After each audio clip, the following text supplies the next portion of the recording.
Então vamos ler primeiro livro de Samuel, capítulo 16, do versículo 1 ao versículo 13. O Senhor disse a Samuel: até quando você se entristecerá por causa de Saul? Eu o rejeitei como rei. Então encha um chifre com óleo, vá a Belém, eu enviarei Jessé. Escolhi um dos seus filhos para ser rei. Samuel disse: como poderei ir? Saul saberá disso e me matará. E o Senhor disse: leve o novilho com você e diga que foi sacrificá-lo ao Senhor. Convide Jessé para o sacrifício e eu lhe mostrarei o que fazer. Você vai ungir para mim aquele que eu indicar. Samuel então foi e fez o que o Senhor disse, e quando chegou em Belém, as autoridades da cidade foram encontrar-se com ele, tremendo, e perguntaram: você vem em paz? E ele respondeu: sim, venho em paz. Vim sacrificar ao Senhor. Consagre-se e venha ao sacrifício comigo. Consagrou Jessé, seus filhos, e os convidou para o sacrifício. Quando chegaram, Samuel viu logo Eliabe e pensou: com certeza este aqui é o homem que o Senhor quer ungir. Mas o Senhor, contudo, disse a Samuel: não olhe para a sua aparência, nem para a sua altura, eu o rejeitei. O Senhor não vê como o homem vê a aparência, mas o Senhor vê o coração. Então Jessé chamou Abinadab, o levou a Samuel, e ele disse: o Senhor também não escolheu este. Jessé levou Samá, mas ele disse: também não foi este. Jessé levou a Samuel 7 filhos, e Samuel disse: o Senhor não escolheu nenhum desses. Então perguntou: são todos os filhos que você tem? E Jessé respondeu: falta um, está cuidando das ovelhas, traga-o aqui, não nos sentaremos para comer até que ele chegue. Então Jessé mandou chamá-lo e ele veio. Era jovem, era ruivo, belos olhos, boa aparência, e o Senhor disse a Samuel: é esse, levanta e unge. Samuel então apoiou o chifre cheio de óleo e ungiu na presença dos seus irmãos. E a partir daquele dia, o Espírito do Senhor apoderou-se de Davi e Samuel voltou para Ramá. Pronto, irmãos, essa é a história. Uma história que tinha tudo para começar bem, né? A monarquia sendo implantada, Saul sendo escolhido por Deus, tinha tudo para ir bem, mas não vai bem.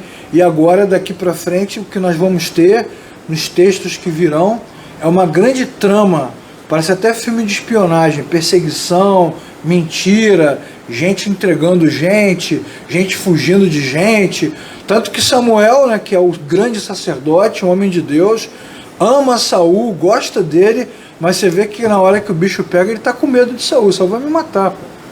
Então ele já sabe que Saul está bem transtornado, já dá sinais, né, de chateação, né, de aborrecimento e de inconformidade com aquela realidade. É assim que a gente tem que ler o texto, tá, irmãos? Sempre dessa forma.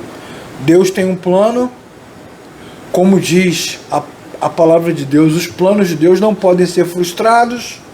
Então Deus tem um plano e vai tocar o plano. Ou a gente se enquadra no plano, ou ele vai tocar o plano com outros personagens. É sempre assim. Como a metáfora, é uma metáfora porque eu vou usar agora, mas a história aconteceu. A metáfora da nuvem. A nuvem levanta e anda, a gente desmonta a barraca e vai. A nuvem para, a gente para. Deus tem um plano, a gente anda no plano.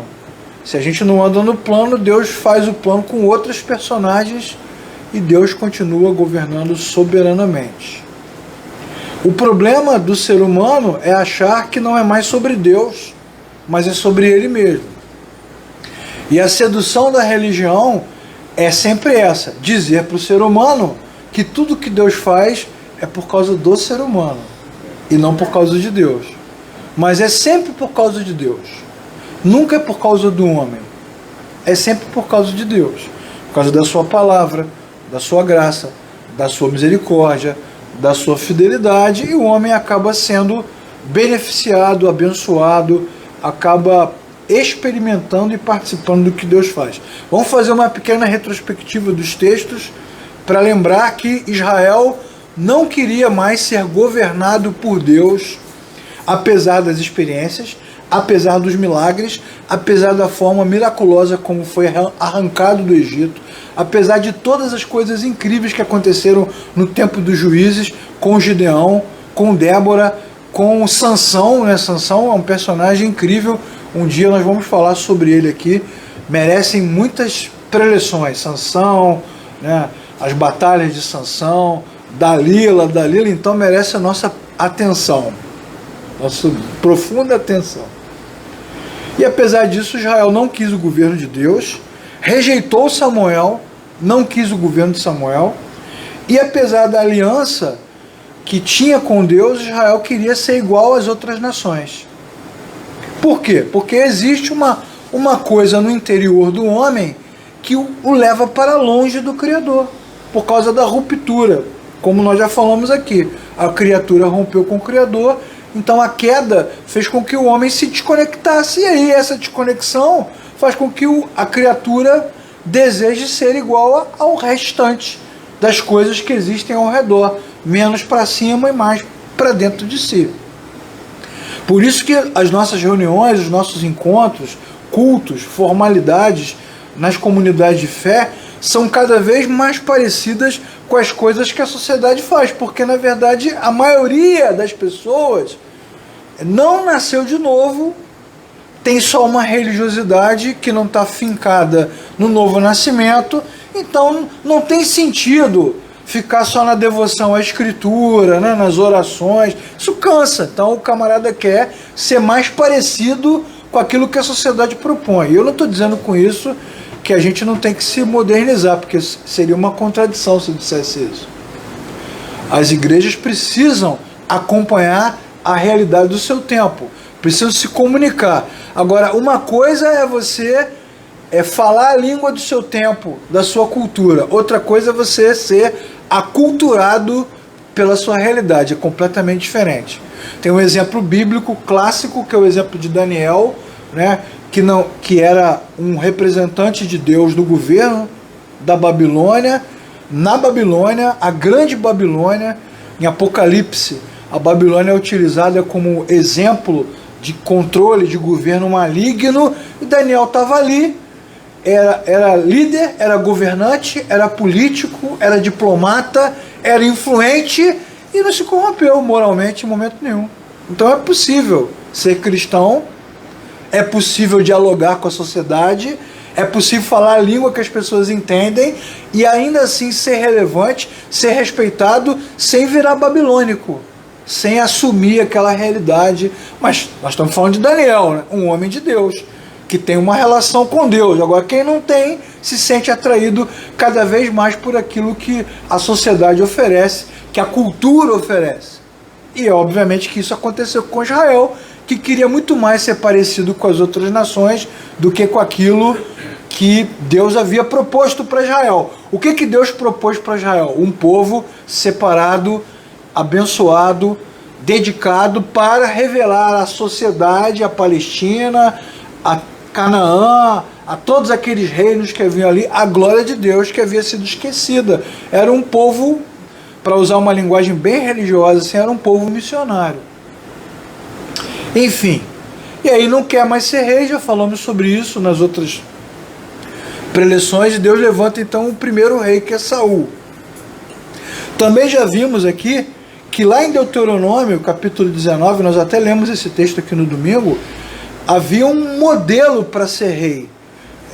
Já estava prevista na lei de Moisés a monarquia. Então, em algum momento, Israel ia virar reino mesmo. Só que havia um modelo bíblico, um modelo na lei de Moisés para que o camarada virasse rei, porque na verdade todo líder no reino de Deus deve ser um líder de Deus e não um líder dos homens. Por quê? Porque no reino de Deus, na obra de Deus, na igreja de Deus, a liderança ela é representativa. Na verdade, quem lidera é Deus, teoricamente. Quem governa é Deus. Então todo líder tinha que ser líder de Deus. Deus fala com o líder e o líder governa. E quando o líder governa, aponta para o Senhor. Falamos aqui sobre as igrejas, comunidades, lideranças, onde os homens acabam apontando para si mesmos, mas na verdade Deus é que deveria ter a primazia. Todo líder deveria ser escolhido por Deus, todo líder deveria pensar na paz e não na guerra, porque não tem por objetivo conquista, não é objetivo do reino de Deus conquistar nada. Nós não viemos para conquistar nada. Arranca aí da sua playlist todas essas músicas que você canta sobre conquista, vamos conquistar, dominar, arrancar tudo, tomar, é tudo nosso. Nada disso é nosso. Nós aguardamos a nossa pátria celestial, amém, irmãos? Aguardamos aquilo que há de vir. Não somos desse mundo, não somos dessa realidade, não vamos conquistar nada. Mas o homem, ele quer conquistar coisas. É do ímpeto do coração do homem. Como lá no Éden já o camarada queria conquistar o trono que era de Deus, né? Então o líder de Deus não pode ter foco na guerra.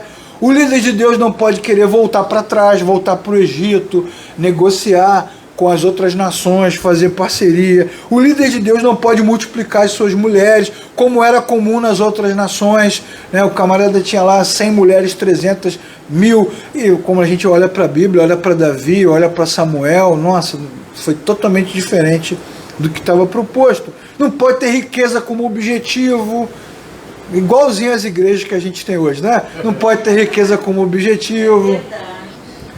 Não estou inventando, está no texto, é só você ler o texto, né? Está na passagem bíblica, não saiu da minha cabeça porque eu estou aborrecido com as igrejas, nada disso. Deve conhecer a palavra e deve ler e meditar e cumprir a palavra para que tenha um coração humilhado. O objetivo principal da lei de Moisés era manter o camarada humilhado, igual Jesus faz com os discípulos dele antes da ressurreição. Ó, vamos prestar atenção aqui. O que eu fiz agora, lavei os pés de vocês, falamos sobre isso na última aula, quinta-feira. Vocês devem fazer entre vocês, porque eu sou mestre, como líder, eu me humilhei, então humilhem-se. Entre vós não deve ser como acontece com os religiosos, os fariseus. Entre vocês é diferente, é o serviço, é a humilhação. Depois Paulo escreve aos Filipenses capítulo 2, e diz: tenham em vocês o mesmo sentimento que havia em Cristo Jesus, sendo ele Deus, em forma de Deus, não teve por usurpação, não quis exigir o que tinha direito, antes esvaziou-se, forma de homem, forma de servo, obediente até a morte, morte de cruz, e por isso Deus o exaltou. Na obra de Deus, aquele que a si mesmo se humilha será exaltado. Lembra da passagem? Não, os humilhados serão exaltados, não. Isso é cascata. Mas aquele que a si mesmo se humilha será exaltado. E aquele que a si mesmo se exalta será humilhado. Então o líder devia ser humilhado. Nesse sentido. Manso, disposto, colaborativo, e assim deve ser. Se você quer ser pastor, bispo, missionário, quer ser professor de escola bíblica, cuidar de criança, liderar coral, cantar no louvor, fazer qualquer coisa na comunidade de fé com os irmãos, o líder de Deus é sempre o líder de Deus, seja ele homem, mulher, e o objetivo da Escritura é que esse líder tenha sempre coração humilhado, disposto para servir. E a pergunta que nós fizemos aqui é: existe um líder humano capaz de expressar a vontade do Senhor de forma tão clara, sem perder o próprio rumo? Vimos que não. Nem Abraão, nem Isaac, nem Jacó, nem José, nem Gideão, nenhum desses caras conseguiu. Por quê? Porque eles são homens, é isso mesmo, normal. Nada demais. Todos eles falharam, caíram, tropeçaram, em algum momento se envaideceram. Não tem solução para isso. Não tem. Enfim, a Bíblia vai dizer que os homens são egoístas, presunçosos, arrogantes, amantes de si mesmos. Como está escrito em 2 Timóteo 3, de 2 a 4. É a realidade do ser humano. Né?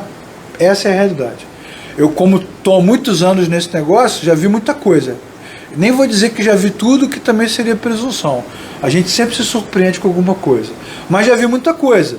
Então já vi irmãos liderando reuniões como essa aqui, nossa, pequenininha, E o camarada fica tão cheio de si nesses encontros que ele acha que a glória de Deus está só aqui e em lugar nenhum mais. Aquilo vai entortando a mente dele. É do ser humano. É da mente humana. E o pior de tudo, como nós vimos acontecer com Saul, é que todo mundo diz que fala em nome de Deus, que é profeta de Deus, que faz tudo para Deus, que foi o que Saul falou para Samuel, quando foi repreendido duramente. Ele falou, não, mas foi tudo para Deus, pô. Tudo que eu fiz foi para o Senhor. Essa frase, irmãos, essa declaração é o ápice da nossa arrogância. Sabe, quando o cara pega o microfone e fala, irmãos, essa igreja aqui nasceu no coração de Deus. Pode pegar suas coisas, ir para casa e chorar amargamente. Isso é a expressão máxima da arrogância. Nasceu no coração de Deus. Esse projeto nasceu no coração de Deus. Enfim. Agora, nós temos que reconhecer que essa narrativa agrada os religiosos, engana os ingênuos e confunde as pessoas. Você sai confuso. Você sai confuso. Eu já tive em muitos eventos na minha vida. Eu tive num evento, uma vez, há muitos anos atrás, numa galáxia muito distante, eu tive num evento que o camarada falou, eu vou contar até 3. Era um pregador africano. Vou contar até 3. Quando eu der o 3, eu vou soprar e todo mundo aqui vai cair no poder de Deus. Irmãos, tinham 15 mil pessoas no pavilhão do Rio Centro.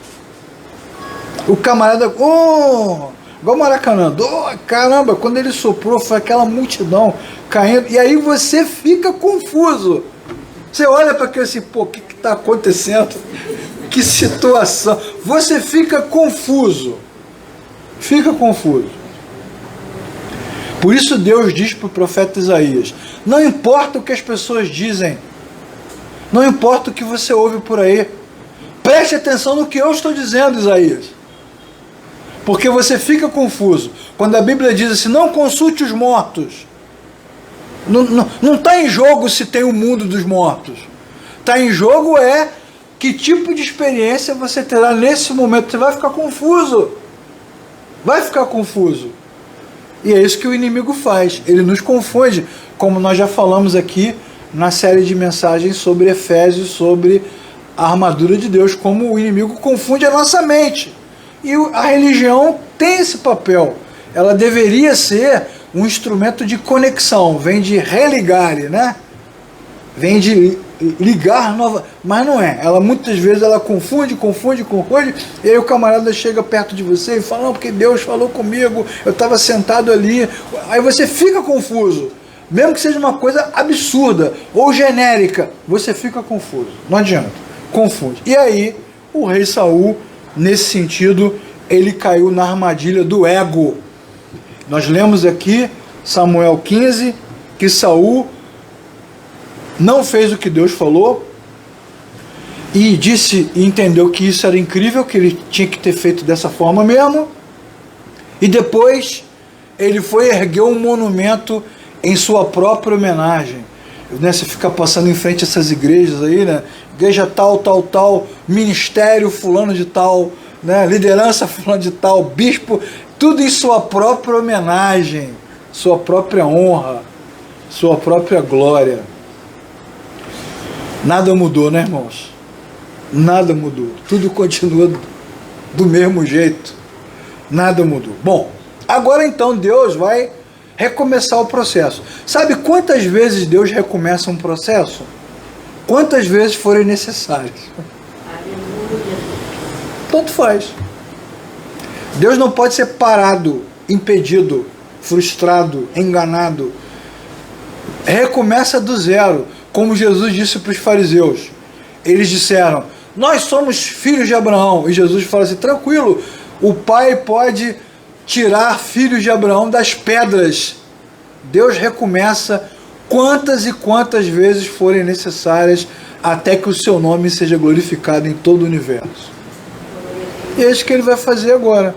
Não deu com Saul, vai com Davi, não dá com Davi, vai com Salomão, não dá com Salomão, vai com outro, e vai, até o dia em que Jesus encarna, nasce, vive, morre, ressuscita e agora nós não precisamos mais de juízes, nem de sacerdotes, nem de reis, nem de profetas, porque nós temos entre nós a Jesus Cristo, o Rei dos Reis e Senhor dos Senhores. Amém, irmãos? Amém. Não precisamos mais de nenhuma liderança espiritual, humana. Acabou esse problema entre nós. Não precisamos mais. Deus vai recomeçar e vai usar Davi como uma ferramenta pedagógica para ensinar o seu povo como deveria ser o rei que foi previsto lá em Deuteronômio. E também isso não quer dizer que Davi vai ser o máximo, não, porque Davi também vai dar muito problema. Mas Davi se parece mais com aquilo que está previsto na lei, porque a lei nunca foi escrita para homens e mulheres perfeitos. Foi escrito para homens pecadores mesmo. E Davi se aproxima mais. Bom, então vamos ler a primeira epístola de Paulo aos Coríntios, capítulo 1. 1 Coríntios, capítulo 1. 1 Coríntios, capítulo 1, do 26 ao 31, que diz assim: irmãos, pensem no que vocês eram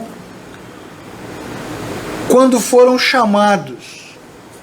Poucos eram sábios segundo os padrões humanos, poucos eram poderosos, poucos eram de nobre nascimento. Mas Deus escolheu as coisas loucas do mundo para envergonhar os sábios. Escolheu as coisas fracas do mundo para envergonhar os fortes. Escolheu as coisas insignificantes do mundo, as desprezadas e as que nada são, para reduzir a nada as que são, para que ninguém se vanglorie diante dele. É, porém, por iniciativa dele que vocês estão em Cristo, o qual se tornou sabedoria de Deus para nós, justiça, santidade e redenção, para que, como está escrito, quem se gloriar, glorie-se no Senhor. Esse texto é bem legal e bem central no que a gente está falando agora. Nós já vimos nos textos que Saul não foi escolhido por homens. Isso é um mito, né? O camarada pega lá a Bíblia, o microfone, e Saul foi o rei escolhido pelos homens e Davi foi escolhido por Deus. Isso não existe. Nós já vimos nas passagens que Deus escolhe Saul e Deus escolhe Davi e Deus escolhe todos os outros, porque é sempre Deus que escolhe. Essa escolha não está em jogo, porque Israel pertence ao Senhor. E se você nasceu de novo, se você foi comprado, lavado e remido pelo sangue de Jesus, você também passou a ser propriedade de Deus. Então agora não tem mais essa escolha, a sua vida pertence ao Senhor. Essa compreensão é importante. Deus toma posse, acabou, meu irmão. Não tem mais posse de ninguém. Então isso é um mito. Aquela coisa de que Saul foi escolhido porque era alto, porque era bonito. Não, Saul foi apresentado por Deus. Nós vimos inclusive no texto que no dia que ele foi escolhido, foi um dia aleatório. Ele estava trabalhando, procurando o gado do pai dele que desapareceu pelo campo. E Deus falou com Samuel: ó, tem um camarada aí que perdeu o gado e tal, que vai te procurar, é ele. Nem Samuel sabia, ninguém sabia. Porque as coisas que Deus faz porque tem autoridade e soberania para fazer. Entretanto, todavia, contudo, o povo de Israel curtiu. Curtiu o quê? A escolha de Deus? Não. Curtiu o jeitão de Saul. É isso que nós temos que prestar atenção. O povo de Israel gostou. Viva o rei! Porque Saul tinha pinta de rei, cara de rei, estatura de rei. É coisa que Davi não tem. Ok?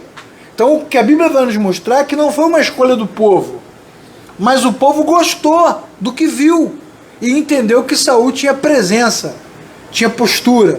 Mas depois a gente vai ver que ele não tem nada disso. Ele, na verdade, ele é um grande enrolão, né? Um grande egocêntrico, e na hora que o bicho pega também a gente descobre que ele é covarde, né? Ele tem medo pra caramba. Tem medo de Davi, tem medo da cantoria das mulheres, tem medo de Golias, porque você não precisa ser de Deus para ter coragem, certo? Coragem não tem a ver com fé, tem a ver com a natureza humana. O camarada pode ser adorador de um ídolo qualquer, ser muito corajoso. Como nós vimos aqui que os filisteus engoliram Israel numa guerra com arco e tudo, com grande bravura. Então, nós não estamos falando de religião, estamos falando do homem. E Saul deu sinais de covardia, de confusão, enfim, já falamos bastante dele. Agora estamos olhando para o texto bíblico, da explicação que o apóstolo Paulo dá sobre vocação. E estamos percebendo que nós, servos e servas de Deus, confundimos vocação com glória humana. A nossa expectativa quase sempre é diferente da expectativa de Deus. Vou dar um exemplo bem simples. O camarada chegar aqui nesta igreja, entrar aqui por essa porta, de terno, gravata, uma Bíblia debaixo do braço, rosto sisudo, olho fechado, com a mão levantada, nós já temos uma tendência natural a achar que é cristão, que é espiritual, que é santo, que é abençoado, que é isso, que é aquilo, porque a gente tem mesmo, sempre dentro de nós, uma inclinação por aparências, por coisas externas. Nós somos assim, é do ser humano. A gente curte esse negócio de beleza, de glória, de estética, né? De coisa estética. E a religião trabalha com isso também. O que a gente vê nas comunidades de fé hoje? Que o camarada prepara o ambiente para você, esteticamente, para que você se sinta na presença de Deus. O clima, a luz, a temperatura da reunião, as palavras, as frases de efeito, as músicas, a maneira como o preletor se comporta. Às vezes está falando uma barbaridade, mas você acha, você sente, você percebe, entende que é um lugar de Deus. Por quê? Porque é estético, é preparado para aquilo. E a gente tem essa tendência. Então, se você chegar num outro lugar, numa outra igreja comum, com uma luz comum, cadeiras comuns, todo mundo falando tranquilamente, nada demais, você pensa o quê? Igreja fraca, igreja ruim, Deus não está aqui, tem nada, vou procurar uma igreja melhor. Isso é do ser humano, irmão. Isso não é de hoje, não é de ontem, é de sempre, é do ser humano. Não foi Israel que escolheu Saul, mas o povo gostou da escolha, não porque era Deus escolhendo, mas porque Saul tinha pinta de rei. Mas não deu certo. Então Paulo vai dizer assim, lembre-se, quando vocês foram escolhidos, e o porquê Deus os chamou. Não porque vocês tinham poder, ou descendência, ou dinheiro. Não, Deus chamou vocês por quê? Porque Deus tem critérios diferentes dos critérios humanos. E o texto vai mostrar para nós também, com muita preciosidade, que até Samuel, o maior de todos, incrível, que falava com Deus igual Moisés, e Deus respondia, que era um homem de grande poder, autoridade, relevante, também se deixa levar por esse sentimento, porque quando ele olha para os filhos de Jessé, o primeiro que aparece na frente dele também tem pinta de rei, e Samuel diz, certamente esse é o homem que o Senhor escolheu, como nós lemos em 1 Samuel 16. E aí ele recebe de Deus a resposta seca, curta e grossa, quando Deus diz assim, qual é, Samuel? A essa altura do campeonato, você não sabe que eu não sou como homem? O Senhor não vê como homem, o Senhor vê outras coisas. O homem olha para a aparência, mas o Senhor olha para o coração. Essa é uma das frases mais emblemáticas da Bíblia, porque ela revela que o propósito de Deus, o critério de Deus é outro, completamente diferente. Então até Samuel ficou enganado. E você percebe no texto, no tom do texto, né? É lógico que o texto não está dizendo, é a minha conjectura, mas eu posso conjecturar. Conjecturar está valendo desde que eu não invente uma mensagem aqui, nem o texto. Eu percebo no texto que Samuel demonstra uma certa impaciência. Ô Jessé, olha só, acabaram seus filhos? Não tem mais ninguém? Cadê o seu filho? Só tem esses? Ele falou, não, tem mais um, que está no campo. Ou seja, Davi não preenche os requisitos, né? Ele não tem pinta de quem vai ser escolhido para ser rei. Imagine Davi sendo ungido rei na frente dos seus irmãos. Eu, se sou irmão, dou logo um tapa na orelha dele. Mas tu é rei, mas não vai tirar comigo não. Fica no teu lugar. Então a grande diferença entre os critérios de Deus e os critérios humanos. E essa é a lição de 1 Samuel 16. Essa é uma lição para Israel, essa é uma lição para nós e para as igrejas, para as comunidades de fé. E aí, já que nós não podemos mudar as igrejas, mudamos nós, irmãos. Você que está aqui, você que está assistindo no vídeo, se a gente não pode mudar as outras igrejas, mudamos nós. Para quê? Para que a gente não se submeta a coisas que não tem nada a ver com aquilo que Deus espera. Quais são os critérios humanos? Sabedoria, inteligência, lógica, eloquência. Nossa, que homem inteligente. Olha como ele sabe. Doutor em teologia, fala grego, fala hebraico, fala aramaico, fala a língua dos anjos, fala espanhol, fala inglês, fala árabe, fala tudo, fala até a língua dos Klingons. Que homem inteligente. São os critérios humanos. Olha que poder, que influência, que eloquência, que autoridade quando fala, que força, como prende a plateia, como é espetacular, como é incrível. Quando chega, a gente logo nota.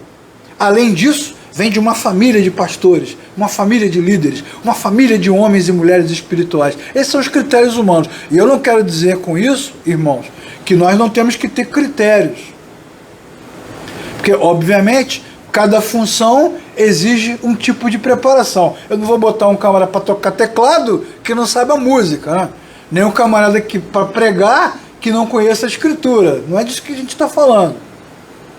O que a Bíblia está dizendo é que os critérios humanos, muitas vezes, desconsideram os critérios divinos. Eu me lembro de uma vez participando de uma reunião sobre escolha de pastores de uma determinada igreja, e aí os critérios dos caras eram esses aqui, ó. Inteligência, lógica, formação, eloquência, tal, não sei o quê, babá. E aí, na conversa, a pergunta que eu fiz para um amigo meu falei assim, cara, vocês não estão aí há um tempo orando, pedindo a Deus que dê um sinal, que mostre alguma coisa, que traga paz ao coração da comunidade, porque esses critérios, que são ótimos, mas não são suficientes, porque eles não são validadores. Teologia não valida a vocação. Eloquência não valida a vocação. Quem valida a vocação de Deus é Deus. Muitos líderes da Bíblia certamente seriam reprovados nas nossas igrejas, com certeza. Porque não se enquadram na escolha que a gente estabeleceu, nos critérios que a gente estabeleceu. E aí ficou aquela discussão. Então, é isso que acontece mesmo. Muitas igrejas, comunidades, liderança, e nós também, quando escolhemos as igrejas para frequentar, para congregar, às vezes medimos isso por esses critérios humanos. Nossa, como ele fala bem, como prega bem, né? Como se coloca, como se apresenta, como se veste bem. Que bacana. Meu pastor, nossa, meu pastor é lindo, é maravilhoso. Sou fã. A gente está rindo, mas é a realidade. É uma realidade, chega a ser constrangedora. Eu não sei o que é mais constrangedor, se são as nossas escolhas ou são os líderes embarcarem nesse negócio. É isso mesmo, eu sou o melhor, ninguém me segura. E quando não há argumento, né, eu uso o argumento religioso, o argumento místico. Irmãos, eu estou falando isso aqui nessa noite porque Deus falou comigo enquanto eu estava orando. Aí acabou, se Deus falou com o cara, o que a gente vai fazer? Eu me lembrei agora de uma reunião também que eu participei para a escolha de tema de retiro. Eram vários líderes assim, vamos escolher o tema do retiro. Aí tinha um líder maior, os outros líderes, né? Cada um dando uma opinião. Aí de repente um líder, que era pastor, levantou e falou assim, esta noite eu estava orando e Deus falou comigo que o tema tem que ser tal. Aí o líder maior falou assim, então tá bom, acabou a reunião. Se Deus falou, o que nós vamos fazer agora? Porque Deus falou é subjetivo, né, irmãos? Enfim. Agora, os critérios divinos, como Paulo coloca em Coríntios, são surpreendentes. Por quê? Porque Deus escolheu as coisas loucas do mundo para envergonhar os sábios. E agora? Escolheu as loucas porque quis, não porque é o melhor de acordo com o nosso padrão. Escolheu as loucas para envergonhar os sábios, escolheu as fracas para envergonhar os fortes. Já viram as frases de Gideão falando, cara, eu sou o menor, da menor família, da menor tribo de Israel, eu sou insignificante. Saul fala a mesma coisa, lembram? Eu sou insignificante, quem sou eu? Moisés fala, eu libertar Israel? Você está maluco, eu não sei nem falar. É o homem insignificante. Gideão fala, como que eu vou enfrentar? São milhares e milhares de midianitas. Quando eles vêm, parece um enxame, parece milhares. Como é que eu vou enfrentar? Eles são muitos. E Deus responde, eu sei que eles são muitos. Mas se eu estiver com você, todos eles serão como se fossem um só. Legal, não? As coisas fracas para envergonhar as fortes, as coisas insignificantes e desprezadas, as que nada são. Raabe, Ana, lembram da passagem como Eli fala com Ana? Você é uma mulher louca, bêbada. Ele chama Ana de bêbada, só porque ela está orando com os lábios fechados. Ele demonstra o seu desprezo para com ela. Ela é desprezada. Assim como também Raabe é desprezada. Assim como também muitos são desprezados, são insignificantes. E assim Deus reduz a nada as coisas que são. Como na famosa passagem de Naamã, o grande general sírio, vencedor, glorioso, guerreiro, incrível, mas leproso. E aí Deus usa uma menina escrava para mostrar alguma coisa que ele, com toda a sua glória, não conseguia enxergar. As coisas desprezíveis. E por que Deus faz assim? Essa que é a grande pergunta. Por que Deus escolhe Davi agora? De um jeito diferente que escolheu Saul. Por quê? Como diz o texto de Coríntios, para que ninguém se vanglorie diante dele. Não vai. Nós estamos indo já para a passagem que fala da batalha de Davi com Golias, né? O grande dia da humilhação. Vai ser uma humilhação generalizada dos israelitas e dos filisteus. Um super guerreiro derrotado por uma criança. A vergonha que vai se espalhar por gerações, que vai virar canção. As mulheres vão cantar pelas ruas a vitória de Davi. Mas não é a vitória de Davi, irmãos. É a vitória de Deus. É o poder de Deus. É a pedra que Deus jogou na cabeça do cara lá, que está acostumado a levar pancada na batalha, escudada, espadada, mãozada. Ele não vai morrer por causa de pedra, irmãos. Pedrinha, de estilingue, não vai. Isso é conversa. É porque Deus interviu.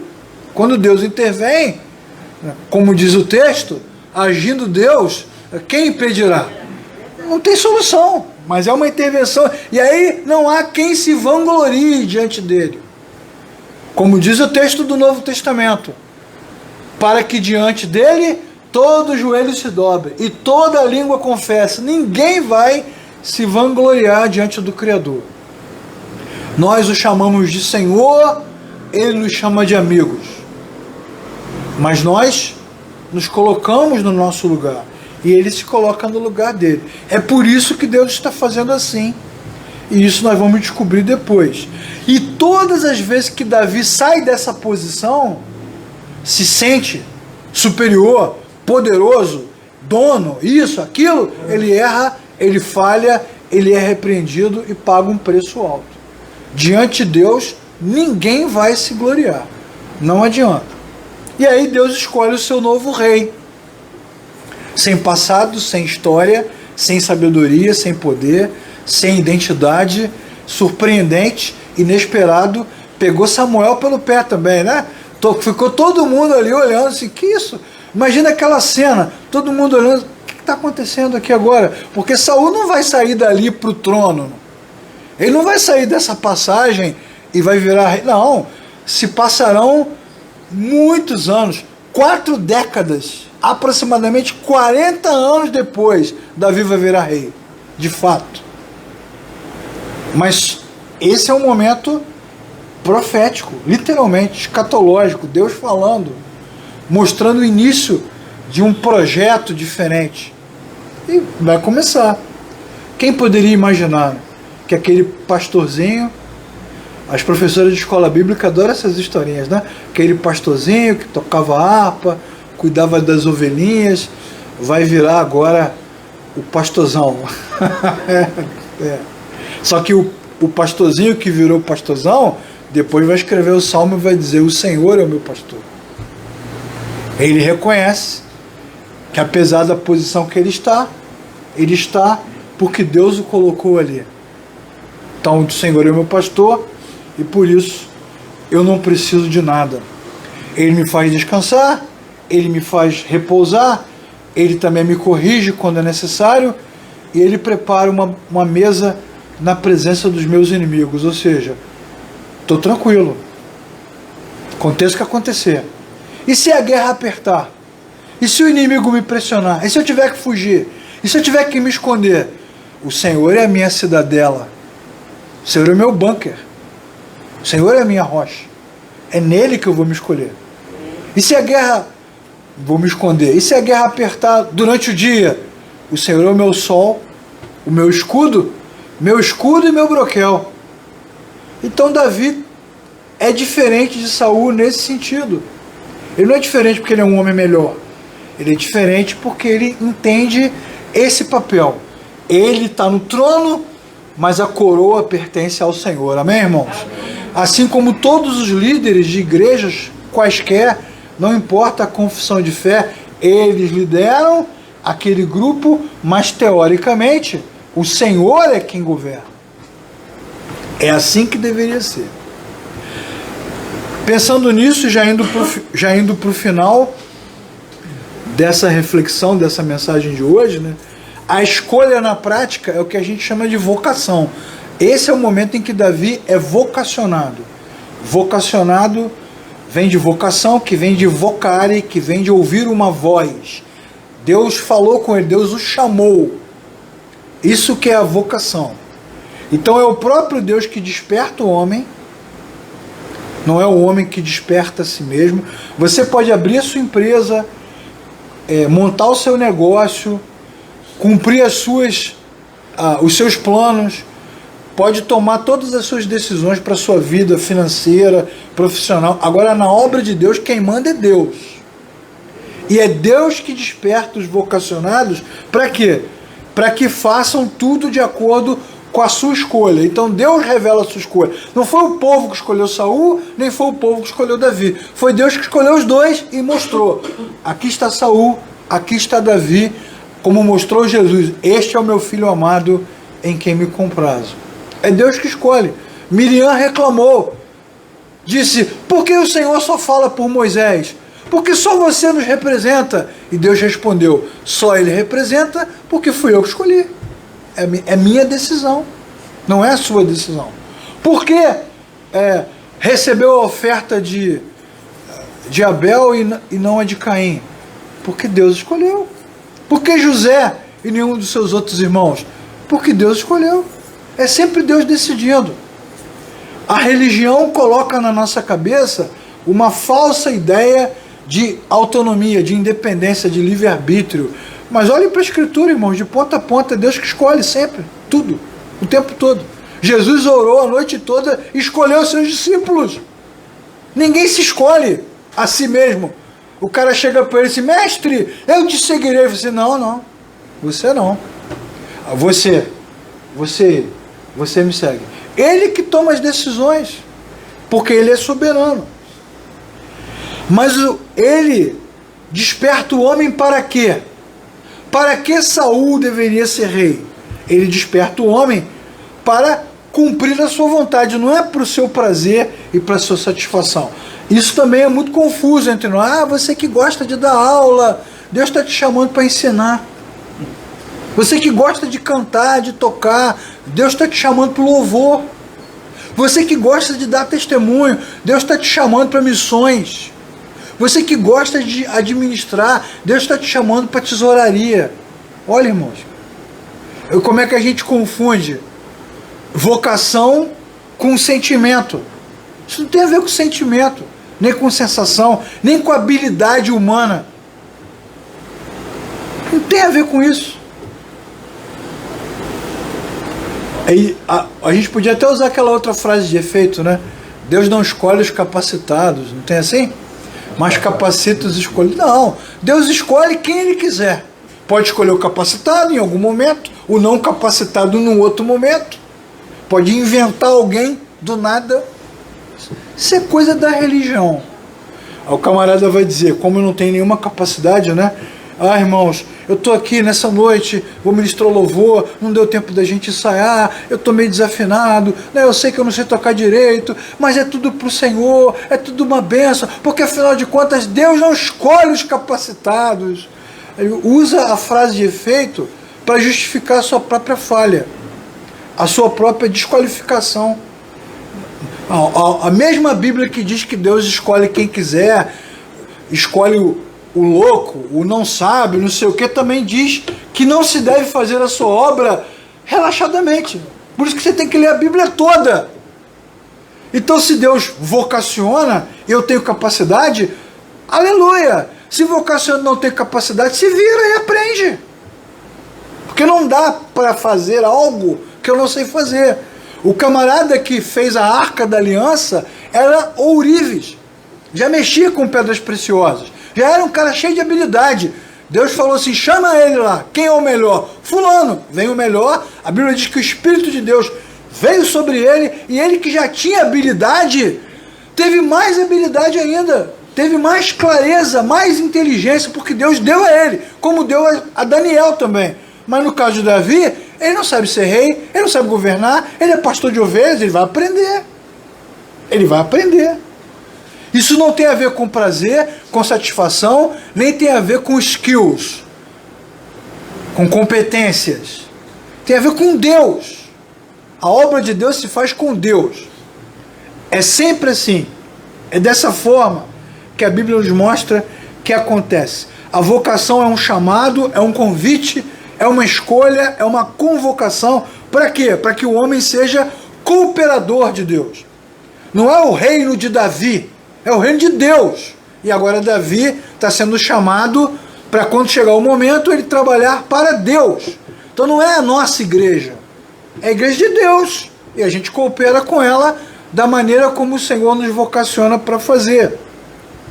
E essa vocação, ela dá identidade, ela dá um destino para nós, dá um chamado. Isso é muito legal, irmãos, porque ninguém precisa ter vocação para o serviço, para trabalhar. Você pode trabalhar só porque você é cristão. Você pode ajudar, cooperar, fazer, apoiar. Não precisa ter uma vocação super espiritual, do céu. Um anjo apareceu para mim. Você vai tocar violão. Que isso? Não tem essa necessidade. Pode tocar, você sabe? Toca. Agora, pelo fato de que toca, não quer dizer que foi vocacionado para fazer. Vocação bíblica, ela é especial. De forma geral, todos nós temos o chamado de Deus para servir, para testemunhar, para compartilhar nossa fé e para colaborar. Somos todos cooperadores da lavoura de Deus. De forma específica, para funções específicas, como o reinado, como o apostolado, como o pastorado, aí tem que ter uma chamada de Deus para fazer a obra de Deus. Por isso dá um destino. E qual é o destino de todo vocacionado? Glorificar a Deus. Então vamos ler 1 Coríntios 10, 31. O que diz o texto lá? Portanto, quer comais, não é isso que diz? Quer bebais, ou façais qualquer outra coisa, façamos tudo para quê, irmãos? Para a glória de Deus. Então o objetivo de Saúl, de Gideão, de Moisés, de Davi, de Paulo, de Timóteo, é glorificar ao Senhor. O objetivo é sempre glorificar a Deus. Deus não troca a sua glória com ninguém. É tudo para Deus. E Deus então compartilha conosco. Esse é o objetivo da vocação máxima. Para a gente encerrar então esse texto que é tão bacana, que é tão bonito, vamos comparar o modelo Saul de liderança, que é o modelo humano, que é o modelo da criatura que rompeu com o Criador, com o modelo de Deus para a liderança. No modelo Saul, o governo é político. Você não matou o rei dos filisteus? Para quê, cara? Para que matar o cara? Nós resolvemos aqui, tem um esquema. Poupamos ele, poupamos as ovelhas. É um esquema, é um grande esquema. Então o modelo de liderança é político. Não é aquela coisa construída à base de articulação, de diálogo, de pacto. Na obra de Deus não tem política, irmãos. Desculpa, mas não rola. E toda vez que um servo de Deus entra nesse esquema, dá ruim. Josué fez um péssimo acordo com aqueles caras que se fantasiaram de mendigos. Uma história muito interessante. Salomão fez péssimos acordos. Judas fez um péssimo acordo. Não vai rolar. Com Deus não rola. Mas o modelo de liderança humano é político. Muitas igrejas, muitas comunidades de fé são centros de articulação política. Externa e interna. Externa e interna. É tudo político, antropológico, sociológico. A gente fica discutindo aqui a maneira de viver, de se relacionar com a sociedade. Como eu vi outro dia o cara na internet falando que vai excluir da igreja quem não tomar vacina. E desde quando isso é atribuição dele? Tanto dizendo que vai excluir quem não tomar, como se dissesse também que vai excluir quem tomar. Dos dois lados, independentemente da ideologia que ele adota, isso não é o papel dele, político, né, sociológico, antropológico, isso não é o modelo dele. É uma teologia estética.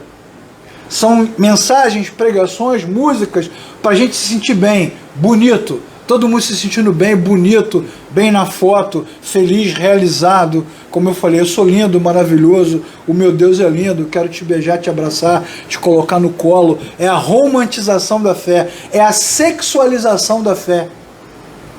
Coisa louca, fora da perspectiva bíblica. Uma necessidade incrível de reconhecimento. Né? O cara sai da igreja se não tiver reconhecimento, se não tiver cargo, se não tiver função. Então, o que vocês são? Pastores? Então eu sou o sumo. Todo mundo é sumo, então eu sou o bispo. Todo mundo é bispo, eu sou apóstolo. Todo mundo é apóstolo, eu sou pai apóstolo. Todo mundo é pai, eu sou semideus, vice-deus. Vou criar aqui uma necessidade de reconhecimento. Irmã fulano, missionário, enfim. Saul ergue um monumento em sua própria homenagem. Necessidade de reconhecimento, de aplauso. Profissionalização da vocação, né? Aquela coisa de tudo organizado, de forma corporativa, estruturado. Precisa da aprovação pública. Precisa da aprovação pública das pessoas. Várias coisas que Saul faz, ele faz porque ele está preocupado com o povo, preocupado com o que os soldados vão pensar. Os soldados vão ficando agitados, ele não confia em Deus, então ele tem um movimento político, estético, né? Samuel não veio, então deixa que eu faça o sacrifício. Então ele faz o sacrifício, tudo para que as pessoas o aprovem, gostem dele. Muitos líderes trabalham para que recebam aprovação, né? Muitas horas, muitos atendimentos, muitas realizações, eventos, obras, para que as pessoas aprovem. Pô, esse aqui é um grande líder, um grande obreiro, um grande pastor, meu pastor é lindo, meu pastor é especial. E o pior de tudo, para mim, sempre é o status messiânico, sabe? Aquela coisa do cara se posicionar como Messias. Ué, Samuel, você não veio, eu resolvi. Você não chegou a tempo, eu dei um jeito aqui, né? Sou eu. Se coloca na posição de Messias. E muitos irmãos alimentam isso. a igreja não é mais a mesma coisa, né? Quando Davi estava aqui, depois que ele saiu, não é mais a mesma coisa. A gente fica olhando para os homens como se eles fossem messias, como se eles tivessem um papel especial, redentor, renovador na nossa vida. Irmãos, o maior erro que a gente pode cometer, e eu já cometi, e muitos já cometeram, é você apostar as suas fichas em homens. Achar que os caras, eles e elas, são representantes de Deus, que são nossos amigos, que não vão falhar com a gente, que vai dar tudo certo. Essa é a maior furada de todas. É para nos destruir mesmo. E é por conta disso que nós vamos ficando pelo caminho. Nesses modelos, nossa, fulano, que líder, é meu amigo, é nada, teu amigo nada. Conversa. Agora o padrão de Deus é outro, como Paulo nos mostra. Ele é cristocêntrico. Entre nós, só o Senhor Jesus será glorificado. A teologia é para a vida, não é estética. É um ensinamento que tem a ver com a nossa vida, com a nossa caminhada. A meta é glorificar a Deus. Tudo aqui que glorifica o homem, ou a estrutura, ou a denominação, tem que ser arrancado. Tem que ser arrancado. A meta é glorificar o Senhor. Sempre. O serviço é voluntário. A colaboração é voluntária. E por fim, todo fundamento nosso precisa estar nas Escrituras. Como diz o texto de Deuteronômio, o rei deveria conhecer a minha palavra, a lei, e compartilhar, e viver a partir dela. Foi a mesma recomendação que Deus deu a Josué. Josué, fica no lugar, Moisés morreu, agora é contigo, seja forte, corajoso, e você só tem uma coisa para fazer. Medite na minha lei de dia e de noite. Não se desvie nem para a direita nem para a esquerda. Confie na minha palavra, é o que Deus diz para Isaías. Confie na minha palavra. É o que Deus diz para muitos homens que o seguiram. Confie no que eu estou dizendo. Como Deus diz para Abraão, confie no que eu estou te falando. A palavra de Deus é digna de confiança. Confie na minha palavra. Não troque as minhas palavras por outras. Por outras coisas. Fica firme aí, que vai dar tudo certo. Enquanto Josué ficou firme e outros ficaram firmes, em todo aquele período deu certo. O mesmo se reproduz na nossa vida. Quando a gente deixa a palavra de Deus em segundo plano, aí a nossa vida vai se confundindo com outras coisas e a gente perde o foco. Esse era o modelo. E enquanto Davi permaneceu na presença de Deus, funcionou. Quando ele saiu, deu errado. Várias situações diferentes. E a palavra de Deus prevaleceu. Mas, quando ele se deslocou da palavra de Deus, a obra de Deus segue e ele foi e se arrebentou. Então, o que o texto vai nos ensinar, irmãos? Que o amor e a devoção pela palavra de Deus é a marca dos que atuam no reino. É a marca de uma liderança.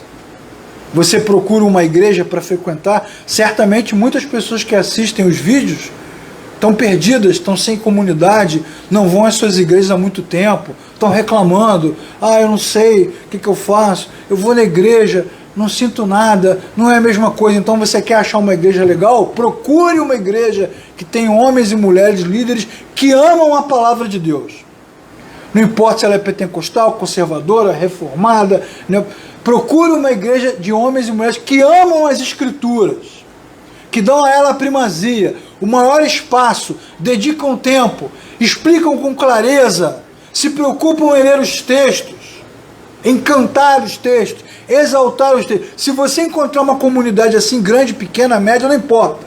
Você achou um lugar onde existem cristãos que amam o Senhor Jesus. A chance de ter gente ali que nasceu de novo é muito grande.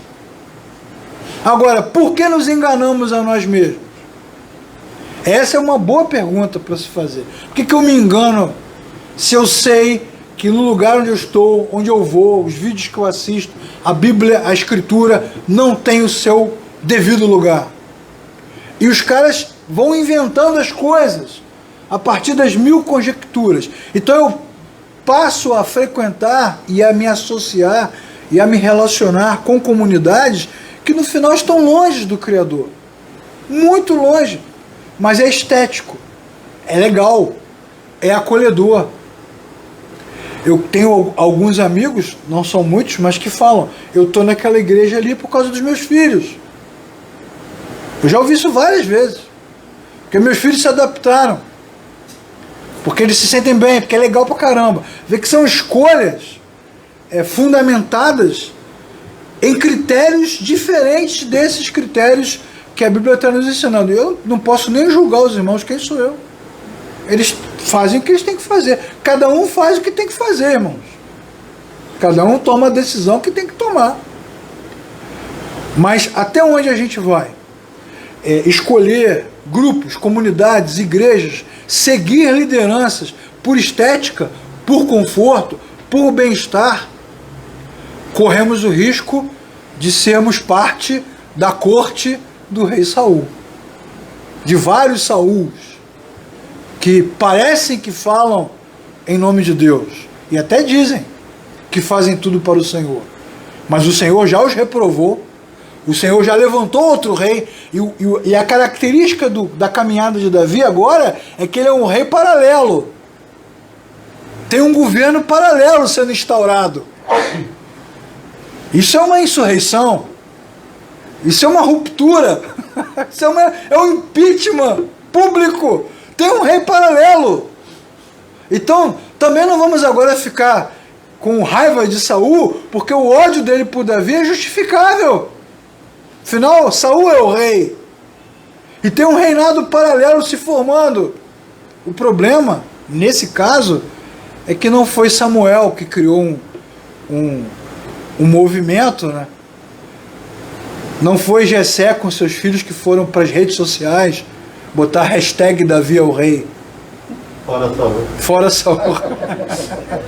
Hashtag fora Saul. Não, o problema dessa história específica é que quem escolheu o rei paralelo foi Deus. Então o problema de Saul agora não é com o povo, nem com as redes sociais. O problema de Saul é com Deus. E o meu problema pode ser com Deus mesmo. Eu estou aqui pregando, ensinando, crente que estou abafando, e Deus já me reprovou. Já escolheu outros. Já colocou no meu lugar. É só questão de tempo. E se a comunidade me abraça, sabe o que Deus faz? Vai embora. E vai escolher outros. Porque Deus não nos segue. Somos nós que o seguimos. Amém. Deus não nos serve. Somos nós que o servimos.